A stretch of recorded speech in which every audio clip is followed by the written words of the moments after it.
ఈయన వెళ్ళేది ఉప్పందిస్తే చాలుగా, హ్మ్. వాళ్ళే వేసేస్తారుగా, హ్మ్. ఏం అవసరం అక్కడ. అవును. కానీ ఇక్కడ జరిగింది ఏంటి, వాళ్ళ దగ్గరన వాళ్ళ కుటుంబాల్లో వచ్చినటువంటి అంటే ఈయన వెంట తిరిగే వాళ్ళల్లోకి సంబంధించిన వాళ్ళ అవసరం, హ్మ్. వాళ్ళ చేత అప్పులు చేయించడమే కావచ్చు, హ్మ్. లేకపోతే వ్యక్తిగత పెళ్ళిళ్ళు పేరంటాలు ఈ గోళ్ళన్నీ నడిచినాయి. హ్మ్. అది సరైన దిశలో దర్యాప్తు చేస్తే మర్డర్ ఫర్ గెయిన్ అని సిబిఐ తేల్చి చెప్పేసి, హ్మ్. కానీ దాన్ని కాస్త ఇటు ట్విస్ట్ చేసుకొచ్చారు. హ్మ్.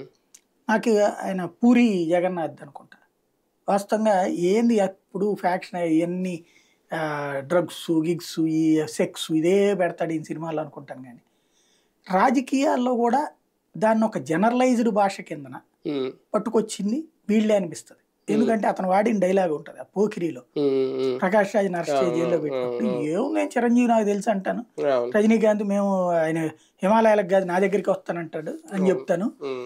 మీరు కూర్చుని 10 ఏళ్ల పాటు దాని చుట్టూ దర్యాప్తు చేయాలా, హ్మ్. నన్నేం పీకలేరురా అని. అదే. ఇప్పుడు క్రిమినల్స్ ఆ రూట్లో ఉంది ఆంధ్రప్రదేశ్లో. హ్మ్. నా చాలా పేద పేద బీభత్సమైన నేరాలు, అప్పుడు ప్రమోద్ మహాజన్ చనిపోయినప్పుడు హ్మ్. హ్మ్. ఆడెవడు వాళ్ళ మాఫియా వీళ్ళ మాఫియా దావూద్ ఇబ్రహీం అది ఇదని చాలా రోజులు రాశారు. హ్మ్. సీన్ కట్ చేస్తే చివరికి ఎవరు, వాళ్ళ సోదరుడే చేసి హ్మ్.